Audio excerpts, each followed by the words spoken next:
Good evening, and welcome. It is time once again for CU Immigration here on WRFU LP, Urbana, 104.5 FM. I will be your host for this evening. My name is Mr. Garza, and I'm here to let you know that WRFU is an open forum for the Urbana-Champaign community. Views expressed are those of the speakers and are not, and I repeat, not intended to represent WRFU, UCIMC, Urbana Socialist Forum, or UPTV, as we like to say on the televised version of this show. These views are our own, and by our, in this instance, I mean myself, and or anyone whose views may creep into whatever I may read to you throughout this program. Yeah. So, yep, that's how it works. And I apologize for sounding like a radio guy, but, you know, there's something about talking on a microphone and hearing yourself and talking to yourself. I'm not actually talking to you, the audience, but you wouldn't know that if you were here in this room because it's just, you know, I'm just sitting in a room with a microphone. So it's kind of, it feels like I'm talking to myself in some ways, even though I know I'm talking to you. Anyway, having said that, welcome. It's starting to turn into fall, as you may have noticed outside. It's kind of approaching. It's still very nice, still summery, but not summer anymore, if you know what I mean. There's a difference. It's like summers where it's just like, so hot. And then fall is, even on a pretty warm fall day, it's not hot. It's just sort of really, really, really warm or something. It's strange. It's interesting how you can tell the difference in the seasons like that. It's like suddenly it just changes from heavy, oppressive sun to just kind of gentle, kind of friendly sun that peeks out and goes, oh, here, how about a little warmth? And you start liking the sun instead of cursing it and shaking your fist at it like you do in the summer. Yeah, so not that that has anything to do with anything, but I thought I would mention it because, you know, we all have to deal with the weather. Immigrants and locally born.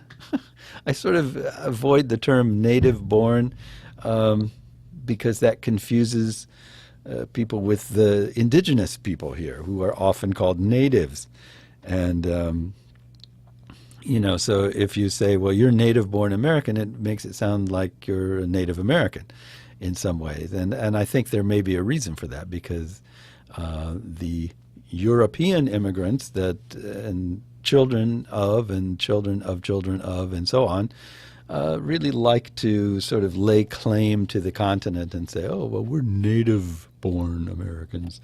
But they're, you know, they're still immigrants. They're just sort of second or third or fourth generation immigrants,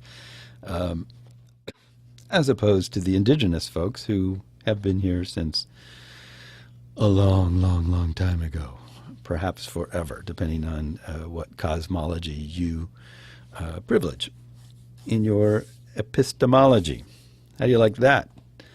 Anyway, be that as it may, that's why I use the term locally born, because that's all it is. I mean, I'm locally born, but I'm not native to this country. I'm just locally born here. And although my native roots, genetically speaking, probably go back farther than a lot of people who discuss this topic, they still don't count for much. Anyway, I'm getting off track here.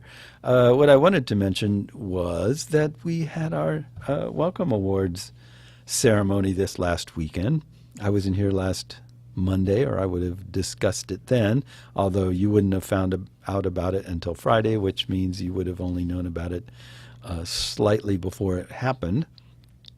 But on Saturday, we had our annual Welcome Award event at the Urbana Public Library, and it was great, as usual. A lot of people were there. Everybody seemed to have fun. It's an interesting event. We've been doing this for, I think this was the 5th annual is what the program says, 5th annual. So we've been doing it for several years now. It began Well, we first started talking about it maybe a year or so before we started doing it. So that would be what, 6 years ago now? Um, but it began as a response to a group called Welcoming America, who this is a nationwide organization that tries to make communities. It works nationwide, but focuses individually on individual communities, on every town, every city. And what they try to do is get the people in that area to create initiatives that make their own personal community more welcoming to immigrants. And then this group, Welcoming America, tries to bring all of those together in a way, connect them up so that everybody knows a little bit about what everybody else is doing and can be more aware of and inspired by the things that other people are doing. And we liked the sound of that when we first heard it, and we thought, okay, what can we do here in Champaign-Urbana? And there are a number of things that we do kind of regularly that try to create a more welcoming space here. So we tried to think of something like what would be something that would be unique that you'd only do once a year, not like all the time. It's not like, hey, here's this event that we always do, but we're going to call it part of Welcoming Week and try and claim that it's special somehow. Excuse me. So the idea came up of creating welcoming awards because we wanted to think like how to highlight and focus on and point out and point at the things that immigrants and people who are working on behalf of immigrants in this community are doing that are special, and to treat it as a special thing. So hence the idea of an award. Like, okay, here's an award for what you've done that is so unique. And it's worked out really well. It's grown every year. And more and more groups are signing on as co-sponsors and being included in the process. And it's an all around like good feeling kind of event. And that's exactly what we wanted to create, was just something where everybody could come and say, okay, we've been activists all year long and we're all, fighting the good fight and all that stuff. But now we're going to relax and celebrate our successes, celebrate each other and what we've accomplished. And that's what the Welcome Awards were all about. So this year, we had, let's see, 1, 2, 3, 4, 5 categories. The Business Leadership Award, Community Impact Award, Distinguished Leadership Service Award. We had 2 winners for that. The Leadership Award, and we had 2 winners for that, and the Student Leadership Award. So lots of leadership here going on, and there's at least 3 awards that mention leadership. But that's the idea is that a lot of people are doing a lot of work, and they're doing a lot of things. And so it's hard to just say, well, you did more than this person. That's a little picky. But leadership is a different kind of thing. Leadership is something where you step out and you, by the force of your character and the effectiveness of your work and the things you're doing, other people look to you for guidance. They'd say, okay, this person knows I like where they're going. They know where they're headed. They know what they're doing. I want to follow them. And that's leadership, I think. That's what kind of inspiration that is necessary to get things done, because there are a lot of people that want to do good things and they want to help. And we found that time and again. Whenever something terrible happens, the government does yet another awful thing, people come out of the woodwork and they're like, oh, I'm so angry about this. I want to do something to help. Tell me what I can do to help. And so some of us, like myself, for example, are thrust into sort of a pseudo-leadership by virtue of being asked by others what they can do. And then so I'm like, well, you could do this or you could do that.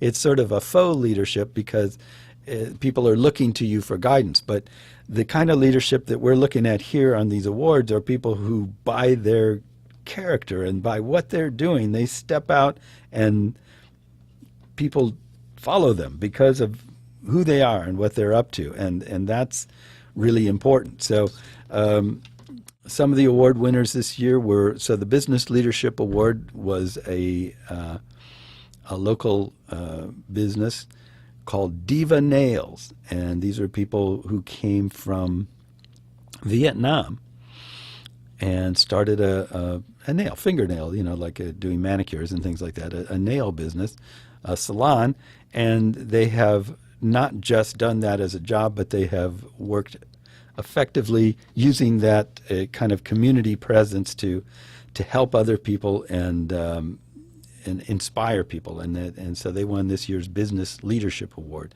The Community Impact Award was Carl Community Care, and they won for all that they've done in making healthcare accessible to people in need, and particularly immigrant communities, by providing them with lots of different translation services and trying to have culturally sensitive care and things like that,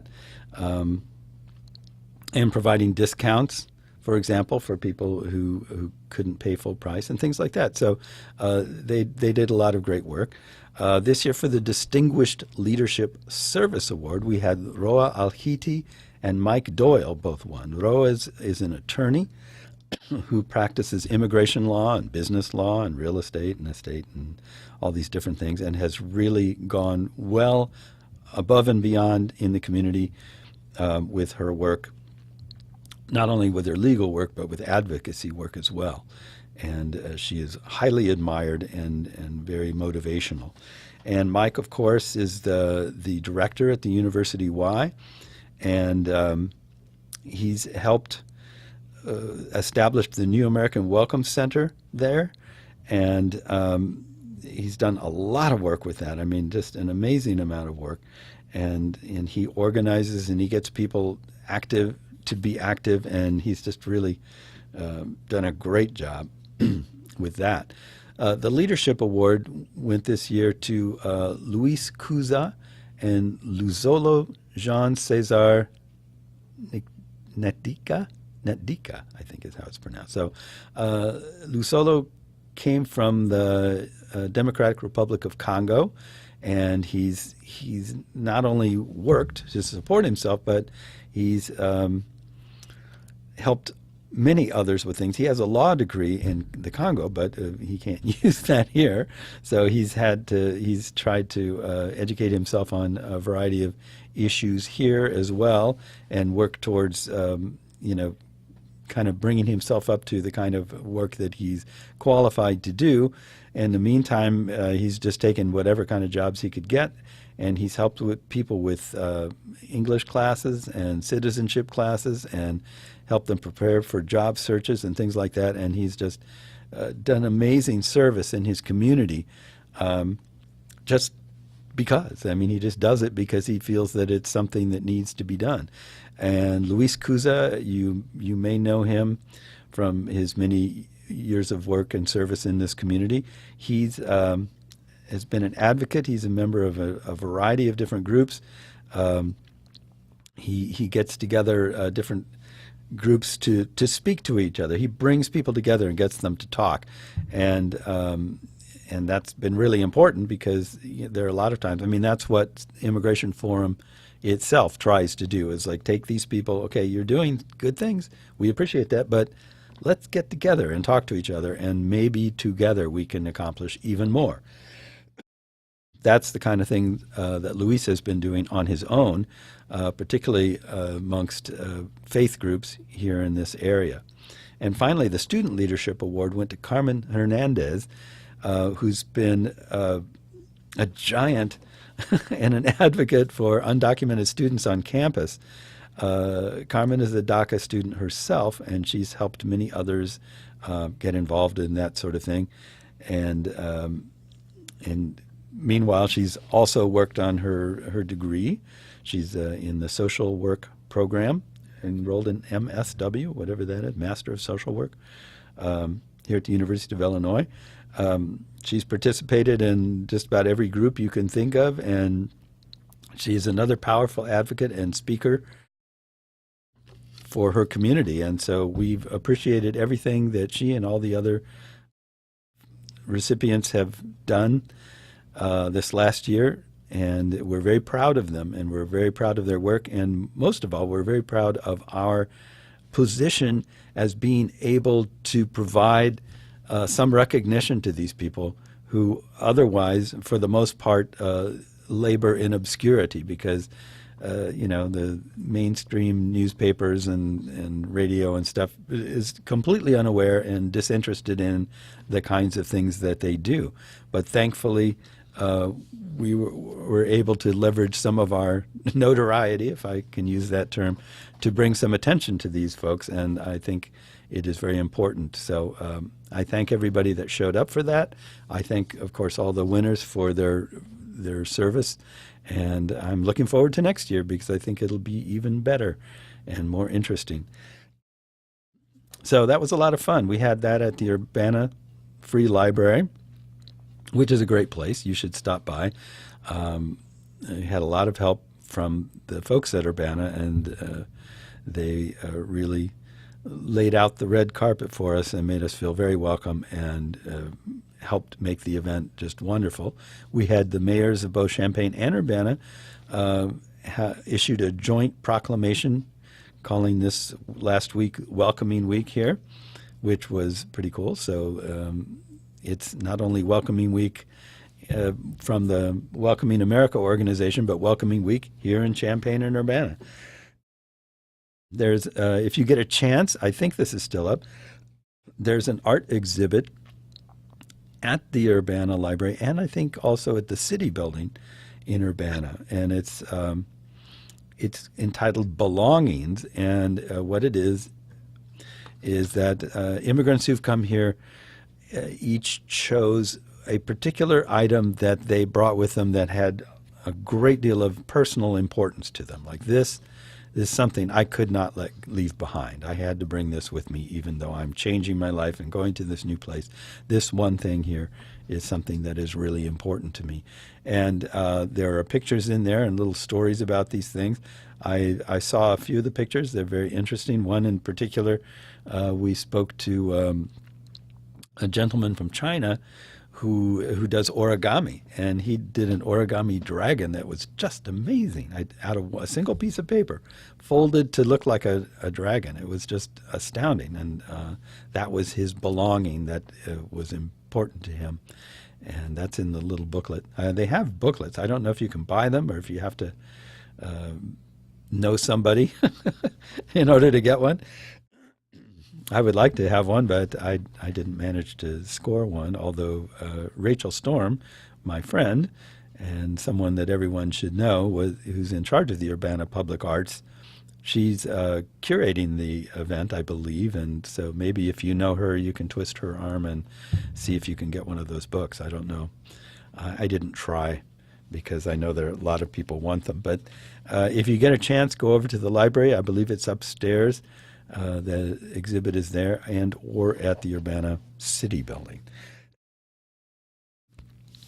I'm losing my voice, and the program is barely beginning.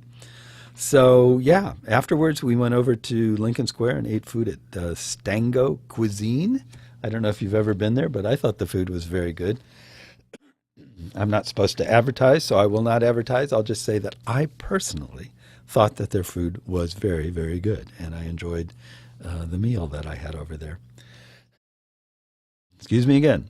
Sorry, I don't have a voice anymore.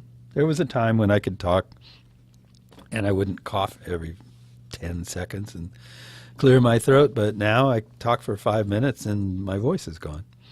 Anyway, so we're about halfway through the program.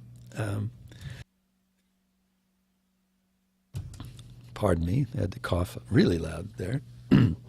And I should remind you that you're listening to CU Immigration here on WRFU-LP, Urbana, 104.5 FM. CU Immigration is the radio/TV outlet for the CU Immigration Forum, of which I am a member.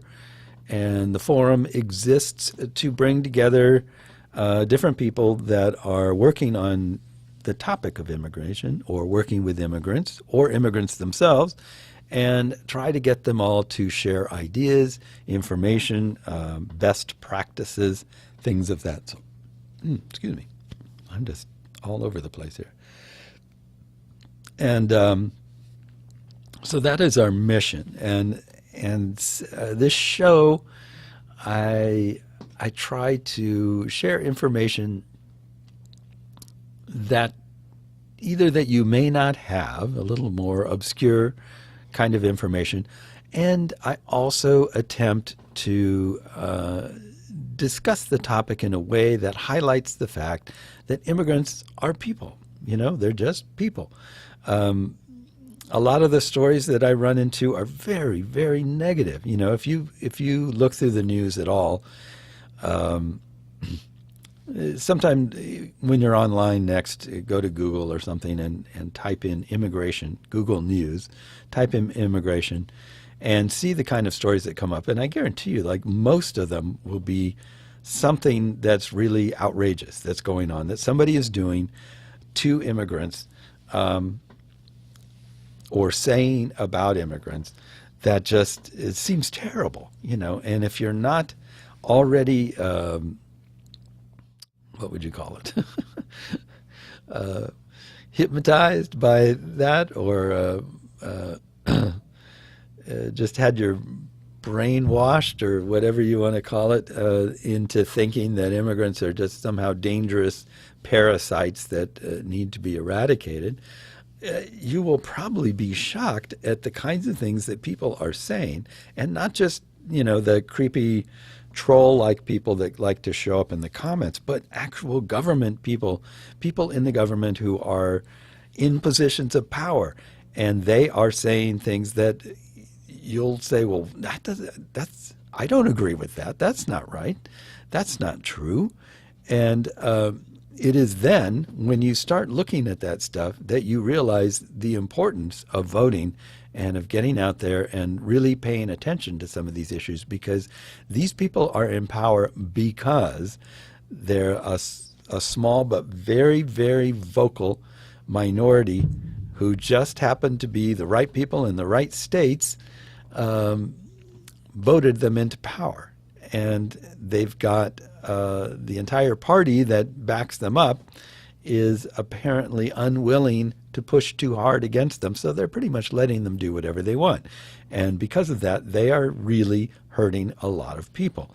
And most of us, I really feel that most people, like if you could just sit down with everybody in the entire United States, one at a time, assuming you had that much time and that much patience, and spoke to them, I would hazard a guess that the vast majority would disagree with almost everything that is being said and done on the topic of immigration. But they either don't know about it, they're not following it carefully enough, they're not paying enough attention to it, or they just are like, well, yeah, but, you know, I'm not really sure. It doesn't sound right, but I'm not sure. I don't know myself. Now, if you whittled that group down and only spoke to people that actually know immigrants and work with them, I would bet that virtually every one of them would say, oh, well, this is completely wrong. We shouldn't be behaving this way. We shouldn't be speaking this way. But unfortunately, getting enough people to become aware and to care enough to do something about it is very difficult. It is hard to get their attention. It's hard to get people's attention. It's hard to focus it, and it's hard to get them to do something. Like, you can talk to anybody as an individual and get them to say, oh, that's terrible. I think that's awful. They shouldn't do that. But to get them to actually do something about that, beyond just say it to you, oh, that's really, really hard. And that is the work that we do, a lot of the work that we do in the Immigration Forum. and those of us who work on the issue of immigration, is try to get people to do something, because it's easy to get them to agree with you that something should be done, but very, very difficult to get them to do it themselves. I remember not that long ago, when we had a real president, people complaining because President Obama said something like, "I can't do this stuff on my own. You have to make me do it." And a lot of people thought that was a strange way of putting it, but I really understand what he's getting at. What he was saying was, he can't, as president, just go around and make things happen. The people have to say, "This is what we want to have happen," and then he'll say, "Okay, let's do it." And it kind of highlights the strange dynamic of leadership. People tend to think of leaders as being the ones that go out and make things happen, but they're not. The leaders are the people who are doing things, and through their efforts and through their personality and expression, inspiring other people to do things. And together, the leader and the people who are inspired by that leader get things done. So it is a collective effort in every sense. No one does anything by themselves. They only do it by inspiring others to do those things, by being the force, the face behind that idea or in front of that idea, and then getting all sorts of people to get behind that idea. So it's really important. I've stressed this before. I'm stressing it again. If you are listening and you care and you hear something on this show that makes you go, "Oh, that's not right. That's not fair. That's something that should be worked on," I'm asking you to do that work. I'm asking you to go beyond saying that and agreeing with me that something should be done. And I'm asking you to actually do something about it. I mean, even if it's something very minor, do it. It is no great thing that I come here and talk for an hour and do a radio show. That's not a great thing, but that's something. I'm doing something. And if one person happens to hear this show and listens and says, "Wow, I agree with that guy. We should do this," and then acts on it, I have accomplished something. I've inspired somebody else to do something. And you can do that too. I don't know how many times this has happened to you, but I know for me, sometimes I'll be walking around in a crummy mood, and some stranger will just walk by and give me a smile, just smile at me. And that's all they did. They just smiled and kept going. And I felt better. I was like, "Oh, well, the world's not such a bad place. There's a nice person there, and, there are nice people out there, and I feel better because of that." Just little things like that can make a big difference. So the things that you can do, even the little things that you can do, make a difference. If you hear something that you say, "This is unjust," then tell somebody else about it. Let someone else know that this thing is unjust, and tell another person and another person, and sign a petition. I mean, there are lots of things that are very small steps that don't take a lot of time, that don't put you in any danger or, really awkward or uncomfortable situation, but they do make a difference.